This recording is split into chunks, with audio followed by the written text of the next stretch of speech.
नमस्कार प्यारे विद्यार्थियों। आज आपके सामाजिक विज्ञान का पेपर था। आशा करता हूं बहुत अच्छा गया होगा। अपन आज पेपर सॉल्यूशन को शुरू करते हैं। पेपर का जो सॉल्यूशन है वो, जिसमें बड़े वाले क्वेश्चन भी मैं साथ में, जो बड़े बड़े क्वेश्चन है उनके आंसर भी साथ में लेके आया हूं। पहला क्वेश्चन है जिसका द स्पिरिट ऑफ लॉज पुस्तक के रचयिता कौन है, तो इसका सही आंसर है वो स आंसर है, मॉन्टेस्क्यू। फिर उसके बाद में अगला क्वेश्चन है दूसरा, रूस की संसद का क्या नाम था, तो रूस की संसद का नाम था वो ऑप्शन सही है ड्यूमा। बाकी सीनेट थी जो अमेरिका की ऊपरी संसद का नाम है, कांग्रेस भी नहीं है। तो सही सही आंसर कौन सा हो जाएगा, ड्यूमा।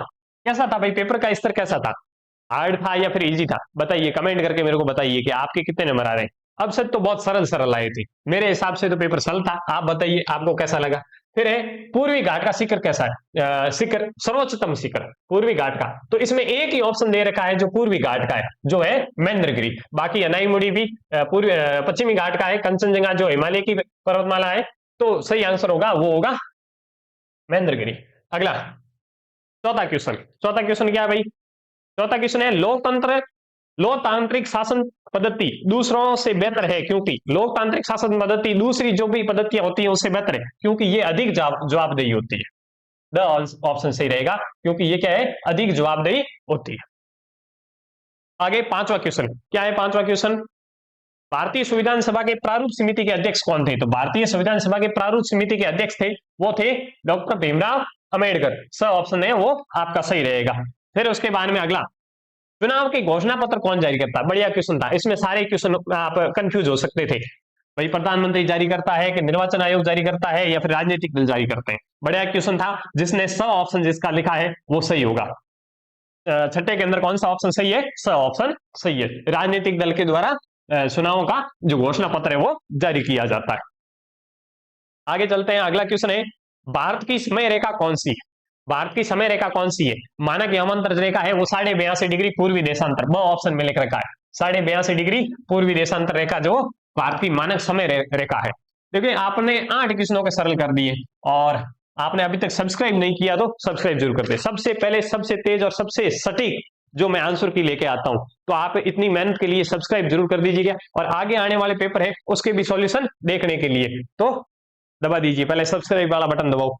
हाँ, फिर उसके बाद में अगला क्वेश्चन है सरसों की फसल के कौन सी फसल है, सरसों की फसल है वो किस प्रकार की फसल है भाई, खरीफ की है, जायद की है, रबी की है, तो ऑप्शन संख्या बी रबी की फसल है। किस प्रकार की फसल है, रबी की फसल है।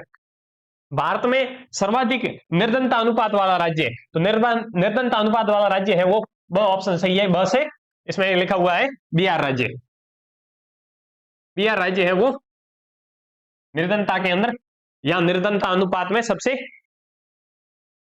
फिर उसके बाद में नहीं 10वां क्वेश्चन है, 10वां क्वेश्चन है निम्न में से किसे मानव पूंजी माना जा सकता है, मानव पूंजी डॉक्टर भी मानव पूंजी है, अध्यापक भी मानव पूंजी है, इंजीनियर भी मानव पूंजी है। इसके लिए सही आंसर हो जाएगा द उपयुक्त सभी, तो उपयुक्त सभी है वो आपका सही आंसर था। किस किसने लिखा भाई बताओ, अपशब्द अभी तक कौन सा अपशब्द था वो आपके गलत हुआ था, कमेंट में बताओ भाई मेरे को कौन सा अपशब्द है वो आपका गलत हुआ था, कमेंट जरूर कीजिएगा। फिर आगे रिक्त स्थान आ गए, रिक्त स्थान भी सरल ही थे, ज्यादा कुछ हार्ड था नहीं। आपको कैसे लगे, पहला क्वेश्चन है दासों की आजादी का प्रतीक है, तो टूटी हुई बेड़ियां, टूटी हुई बेड़ियां, बेड़ियां जैसे बोलते हैं ना वो हथकड़ियां, टूटी हुई बेड़ियां दासों की आजादी का प्रतीक है। रूस में बोल्शेविक क्रांति हुई थी 1917 में, 1917 में किसके द्वारा की गई थी बताइए, इसके नेता कौन थे बताओ। फिर भारत में, भारत कौन से गोलार्ध में स्थित है, तो उत्तरी पूर्वी गोलार्ध में, भारत है वो उत्तरी पूर्वी गोलार्ध में स्थित है।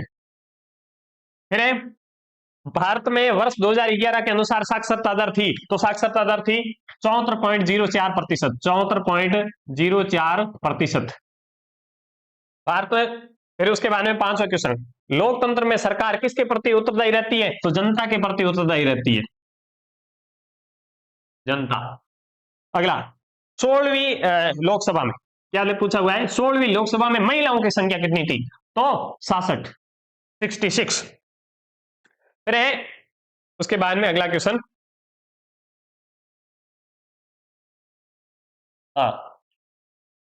क्या है, स्वास्थ्य एवं पर्यटन क्षेत्र में सम्मिलित होते हैं, स्वास्थ्य और पर्यटन कौन से क्षेत्र में सम्मिलित होते हैं, तो ये होंगे तृतीयक में, और तृतीय सेक्टर को अपन एक दूसरा नाम देते हैं, कौन सा नाम देते हैं? सेवा सेक्टर। तो आपने यदि सेवा सेक्टर लिखा है तो भी आपका सही होगा, सेवा सेक्टर लिखा है तो भी सही होगा। फिर पालनपुर गांव की मुख्य क्रियाविधि क्या थी? तो आपने यदि इसको खेती लिखा है तो भी सही है, आपने यदि कृषि लिखा है तो भी सही है। ये इस प्रकार से अपन ने रिक्त स्थानों को भी देख लिया। और आपने अभी तक सब्सक्राइब नहीं किया, पहले सब्सक्राइब करो। अगला, फिर उसके बाद में तीसरे क्वेश्चन, धुरी राष्ट्रों में कौन कौन सम्मिलित थे? तो धुरी राष्ट्रों में था जर्मनी था, जापान था और इटली था। धुरी राष्ट्र, एक था धुरी राष्ट्र, दूसरा था मित्र राष्ट्र। तो धुरी राष्ट्र में कौन कौन पूछ रहे हैं? तो धुरी राष्ट्र में थे एक तो जर्मनी, और फिर उसके बाद में इटली, जापान, ये धुरी राष्ट्र में थे। आगे लू क्या है? तो गर्मियों के समय चलने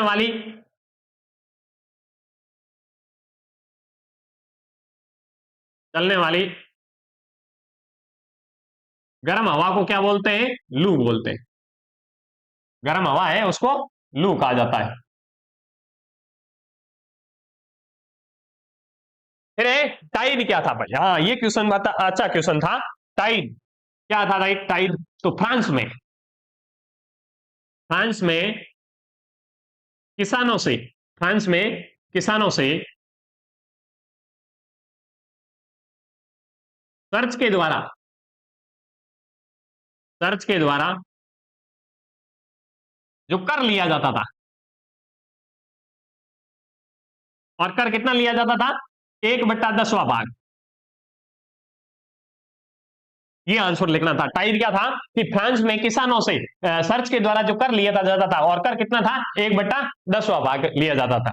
तो ये था टाइड। इस प्रकार से इसका आंसर लिखना था। 3 क्वेश्चन हो गए। अगले क्वेश्चन को भी अपन देख लेते हैं। बड़े वाले क्वेश्चन सारे सारे पूरे के पूरे क्वेश्चन करवाऊंगा, ठीक है ना। और इस मंथ के लिए आपको क्या करना है? केवल और केवल सब्सक्राइब। और आगे आने वाले क्वेश्चन है ना, उनको भी सबसे पहले मैं लेके आऊंगा, ठीक है ना। फिर भारत में निर्धनता संबंधी आंकड़ों को कौन एकत्रित करता है? तो निर्धनता संबंधी आंकड़ों को एकत्रित करता है NSSO, जिसका पूरा नाम है राष्ट्रीय नमूना सर्वेक्षण संगठन। राष्ट्रीय नमूना सर्वेक्षण संगठन। फिर प्राथमिक क्षेत्र में कौन कौन सी क्रियाएं सम्मिलित होती है? 7 क्रियाएं आती है मुख्य तौर से, जो प्रकृति से जुड़ी हुई होती है ना, वो सारी की सारी क्रियाएं प्राथमिक क्रियाओं में आती है। जैसे खेती हो गई, जिसको अपन कृषि भी लिख सकते हैं, खेती, पशुपालन, या फिर मत्स्य पालन, संग्रहण, आखेट, मुर्गी पालन। ये आप किस प्रकार, कोई भी इसमें से आप खनन, ये आप लिख सकते थे। ज्योग्राफी के क्वेश्चन सरल सरल आए। पेपर में अधिक वेटेज रहा है ना, वो किसका रहा है? इकोनॉमिक्स का। फिर उसके बाद में ज्योग्राफी वाले सरल क्वेश्चन थे, हिस्ट्री से भी ज्यादा कुछ पूछे नहीं गए थे। और आपको पेपर का स्तर कैसा लगा भाई, ये मेरे को जरूर बताइएगा। पेपर का स्तर है वो आपको किस प्रकार लगा। फिर सार्वभौमिक वयस्क मताधिकार से आप क्या समझते हैं? तो सार्वभौमिक वयस्क मताधिकार से 18 वर्ष से अधिक आयु के व्यक्ति, 18 वर्ष से जो अधिक आयु के व्यक्ति हैं, उन सभी को मत देने का, वोट देने का जो अधिकार दिया जाता है, उसे बोलेंगे सार्वभौमिक वयस्क मताधिकार। फिर हरित क्रांति का दुष्प्रभाव, अच्छा क्वेश्चन था। हरित क्रांति के दुष्प्रभाव बताने थे आपको। तो हरित क्रांति के दुष्प्रभाव में आप क्या लिख सकते थे? तो जमीन की जो भूमि की उर्वरता है शक्ति थी, उर्वरता में कमी आ गई, क्योंकि हरित क्रांति से फसलों को अधिक से अधिक गहन कृषि की जाने लगी, और इससे उर्वरता में कमी आ गई। फिर उसके बाद में भूमि वितरण में असमानता, भूमि वितरण असमान।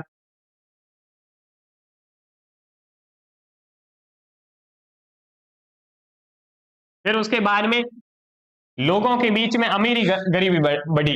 लोगों के बीच में जो अमीर थे वो और अमीर होते चले गए, गरीब थे और गरीब हो गए थे। इसके अलावा भी बीमारियां भी बढ़ गई थी, क्योंकि उर्वरकों का अधिक प्रयोग हुआ, रासायनिकों का अधिक प्रयोग से बीमारियां बढ़ गई थी। इस प्रकार से एक सैम की समस्या बढ़ गई थी। जमीन के अंदर जो लवणता की मात्रा है उससे बढ़ने के कारण जो भूमि की उर्वरता शक्ति है वो कम हो गई थी। इस प्रकार के आप इसके आंसर लिख सकते थे। इसमें से आपने जो भी आंसर लिखा है वो सही होगा। 2-3 लिखने थे। हाँ, आगे भारतीय संसद के कितने आगे अंग है? भारतीय संसद के अंगों के नाम लिखने थे, तो 3 अंग है। कितने अंग है? 3 अंग है। भारतीय संसद के 3 अंग है। पहला है, 1 नंबर है राष्ट्रपति, फिर 2 नंबर है राज्यसभा, नहीं लोकसभा, और फिर राज्यसभा। लोकसभा, फिर उसके बाद में तीसरे नंबर पे राज्यसभा।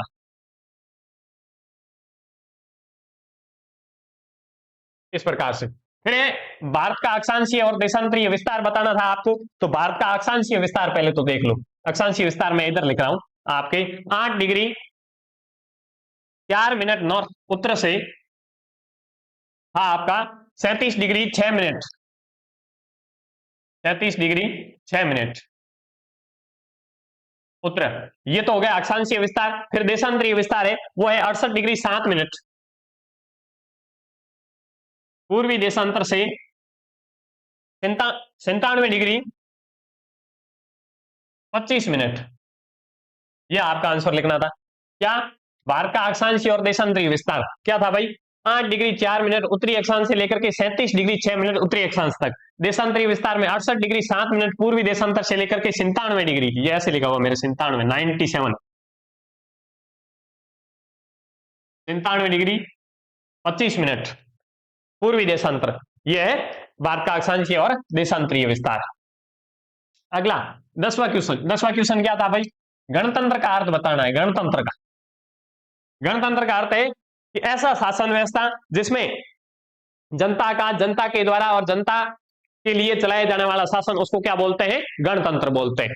फिर है बाबर क्या है? अच्छा क्वेश्चन था, बाबर क्या है? हमेशा से खादर और बागर पूछते आ रहे हैं, लेकिन इस बार क्या पूछ लिया? बाबर पूछ लिया। तो बाबर है ना, हिमालय के दक्षिण में, हिमालय के दक्षिण में कंकड़ पत्थर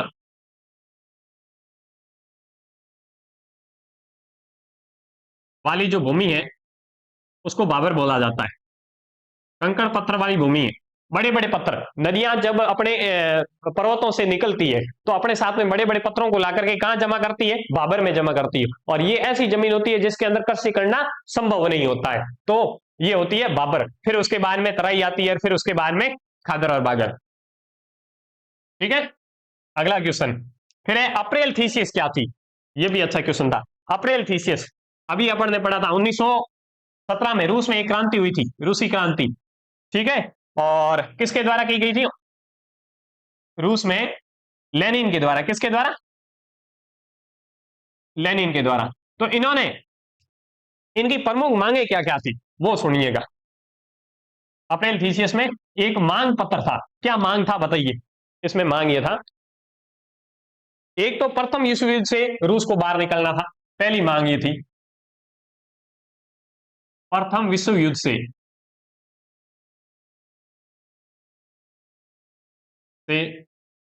रूस को क्या करना था? बाहर। फिर उसके बाद में दूसरी मांग थी किसानों को जमीन देनी है, किसानों को जमीन। फिर उसके बाद में तीसरी क्या मांग थी? उद्योगों पर मजदूरों का नियंत्रण हो, उद्योगों पर मजदूरों का नियंत्रण हो, का नियंत्रण हो। फिर उसके बाद में अगली क्या मांग थी? अस्थायी सरकार को हटा करके अस्थायी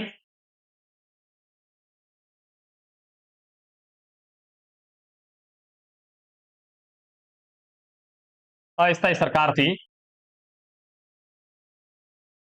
उसको हटाना था, उसकी जगह सोवियत सरकार लानी थी, सोवियत सरकार की स्थापना, सोवियत सरकार की स्थापना। इस प्रकार से इसकी जो प्रमुख मांगे थी। तो इसका आंसर ये था। ये जिस जिसने लिखा है उसका तो सही है, बाकी वालों का गलत है। बताओ किस किस के सही हुआ? कमेंट करो भाई, किस किस के सही हुआ। भारत एक धर्मनिरपेक्ष राष्ट्र है, स्पष्ट कीजिए।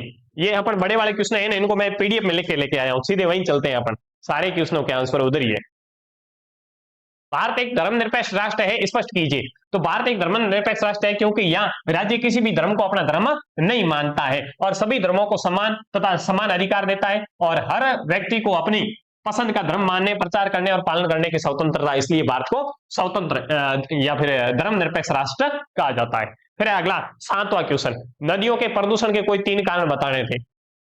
नदियों में प्रदूषण होना उसके 3 कारण। पहला तो है कारखानों का गंदा और रासायनिक पानी नदियों में डाला जाना। दूसरा, घरेलू गंदा पानी और सीवर का पानी नदियों में गिरना। तीसरा जो धार्मिक कचरे थे जैसे फूल मालाएं हो गई, मूर्तियां हो गई या फिर पूजा की जो सामग्री है वो अपन नदियों में विसर्जित कर देते हैं। तो ये 3 कारण है जिससे नदियां प्रदूषित होती है। अगला, हिमालय का प्रमुख विभाजन के नाम उत्तर से दक्षिण का क्रम समझाइए थे। तो उत्तर में सबसे पहले शिवालिक है, फिर उसके बाद में दूसरे नंबर पे हिमालय में मध्य हिमालय जिसका हिमालय बोलते हैं अपन, और तीसरे नंबर पे महान हिमालय था। इस प्रकार से इसकी व्याख्या करनी थी आपको। 9वां क्वेश्चन, लोकतंत्र की 2 विशेषता बतानी है आपको। तो लोकतंत्र में अभी अपन ने पढ़ा था सरकार कौन चुनती है, जनता खुद चुनती है और सरकार जनता के प्रति क्या रहती है, उत्तरदायी और जवाबदेही रहती है। सरल क्वेश्चन था। आगे लघु उत्तरीय जो प्रश्न है 10वां, प्रथम विश्व युद्ध पर रूस का पर क्या प्रभाव पड़ा था। प्रथम विश्व युद्ध के दौरान रूस के ऊपर प्रभाव क्या पड़ा था। तो रूस की अर्थव्यवस्था थी वो पूरी तरीके से कमजोर हो गई थी, लाखों सैनिक और जो नागरिक है वो मारे गए थे। फिर भारी गरीबी, भूख और असंतोष बढ़ा जिससे 1917 में रूसी क्रांति हुई थी। रूसी क्रांति से खूब क्वेश्चन है यहाँ पे।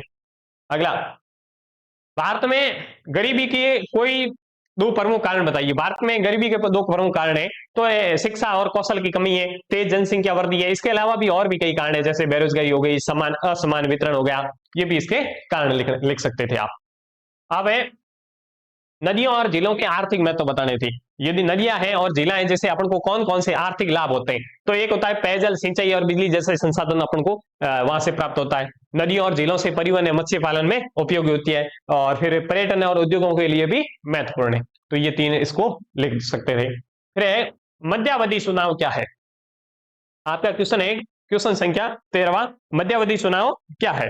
तो जब संसद या विधानसभा का कार्यकाल पूरा होने से पहले ही भंग करके चुनाव कराए जाए तो उसे मध्यावधि चुनाव कहते हैं। भाई किसी का कार्यकाल पूरा हुआ ही नहीं, उससे पहले ही उसको भंग करके यदि चुनाव करवाए जाते हैं तो उसको मध्यावधि चुनाव कहा जाता है।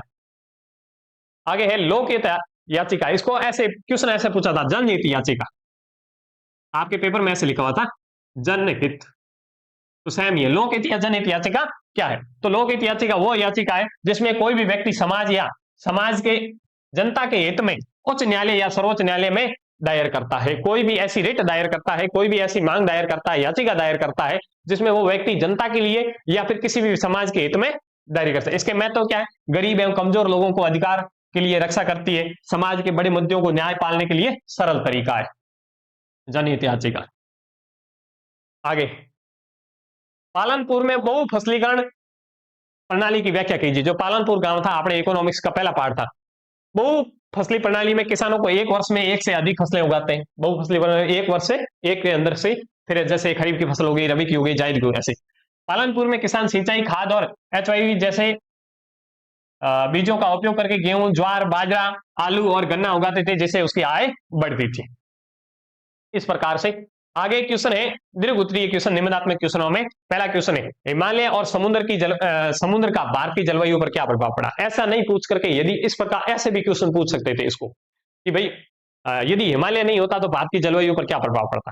तो हिमालय नहीं होता तो हिमालय के उत्तर में अंदर जो साइबेरिया है, साइबेरिया से ठंडी हवाएं चलती और अपने यहाँ पर बहुत ज्यादा ठंडी यानी कि बर्फ से जमा हुआ भाग होता। तो जो भारतीय भाग है जो अभी मरुस्थल अपन देख रहे हैं वो बर्फीला मरुस्थल होता यदि हिमालय नहीं होता। दूसरा काम हिमालय क्या करता है, जो मानसूनी पवनों को रोक करके भारत के अंदर वर्षा भी करता है। तो यदि हिमालय नहीं होता तो भारत के अंदर वर्षा भी नहीं होती और भारत में यदि हिमालय नहीं होता तो जो ठंडी है यानी कि जो भारत के अंदर जो साइबेरिया का जो पठार से आने वाली जो ठंडी हवाएं हैं वो भी अधिक आती। फिर हिमालय मानसून के पवनों को रोक भारी वर्षा करता है, साइबेरिया से पवनों को रोकता है जिससे बहुत ठंडा होता है। आगे भारत के चारों ओर समुद्र होने से तटीय प्रदेशों में मध्य में संतुलित जलवायु रहती है। तटीय प्रदेशों में न तो अधिक गर्मी पड़ती है न अधिक सर्दी पड़ती है। समुद्र से उठने वाली नमी और हवाएं भारत के अंदर वर्षा भी करवाती है। आसपास में समुद्र होने से बाद में वर्षा में भी सहायक है। इस प्रकार से इसका आंसर था। अगला 17वां क्वेश्चन, भारतीय मरुस्थल की प्रमुख विशेषता बतानी थी। तो ये बहुत शुष्क है, गर्म क्षेत्र है, वर्षा बहुत कम होती है, लगभग 10 से 40 सेंटीमीटर वर्षा होती है। यहाँ बालू रेत की टीलों की अधिकता है, नदियां कम पाई जाती हैं, पानी की कमी रहती है, वनस्पति कांटेदार और विरल होती है। इस प्रकार से 18वां क्वेश्चन, मानव पूंजी के निर्माण में शिक्षा की क्या भूमिका है। अपन ने मानव पूंजी के उदाहरण पढ़े थे, डॉक्टर, इंजीनियर, वो है।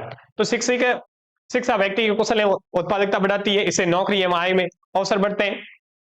शिक्षा से कार्य क्षमता बढ़ करके आर्थिक विकास होता है और बेहतर तकनीकी एवं निर्णय लेने की क्षमता विकसित होती है। फिर है वाइमर गणराज्य को सामने कौन कौन सी समस्याएं थी। तो वाइमर गणराज्य की कौन सी समस्या थी। प्रथम विश्व युद्ध के दौरान भारी आर्थिक संकट आया था, वर्साई की संधि कठोर शर्त थी और बेरोजगारी और महंगाई के कारण जनता में असंतोष व्याप्त हुआ था, राजनीतिक पार्टियों और नेताओं में अस्थिरता आई थी, चरमपंथी दलों जैसे नाजी का प्रभाव बढ़ रहा था, सरकार में कमजोरी और जनता का उस पर विश्वास कम होना, ये इसकी कमियां थी। इसके अथवा में क्वेश्चन था, नाजियों ने जनता पर नियंत्रण हासिल करने के लिए कौन कौन से तरीके अपनाए थे। तो एक तो मीडिया प्रचार पूरी तरह से नियंत्रण में ले लिया, दूसरा विरोधियों को जेल, धमकी और हत्या, और बच्चों को स्कूलों में नाजी विचारधारा से जोड़ना, यहूदियों के खिलाफ नफरत फैलाना और सेना और पुलिस का उपयोग करना, भय और आतंक का माहौल बनाना। इस प्रकार से तो आपने कौन सा ऑप्शन किया, पहले वाला किया था ये अथवा वाला ये किया था। और 20वां क्वेश्चन था अपना मैप था। जो पहले वाला मैप था वो सरल था, बाकी वाला भाई ज्यादा हार्ड नहीं था। आपने इसमें कौन सा किया, आपके कितने नंबर आ रहे हैं जरूर बताइएगा मेरे को कमेंट में, और पेपर कैसा था वो भी। अपन देख लेते हैं मानचित्र को। भारत के मानचित्र इस प्रकार से भारत का मैप है, ठीक है, कुछ इस प्रकार से।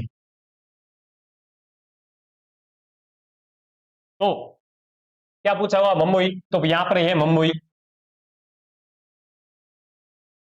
फिर उसके बाद में असम पूछा था, तो यहां असम था, यहां असम। फिर उसके बाद में क्या पूछा, दिल्ली, तो इधर दिल्ली है। फिर उसके बाद में केरल, तो केरल ये वाला भाग, ये केरल है। फिर उसके बाद में कांडला, तो ये वाला भाग गुजरात के अंदर, कांडला। फिर उसके बाद में अरुणाचल प्रदेश, तो असम के ऊपर वाला ये है अरुणाचल प्रदेश, ठीक है। तो इस प्रकार से सब्सक्राइब जरूर कर दीजिएगा और आगे आने वाले पेपर के लिए भी सबसे पहले सबसे तेज आपके पास में पहुंचूंगा। धन्यवाद।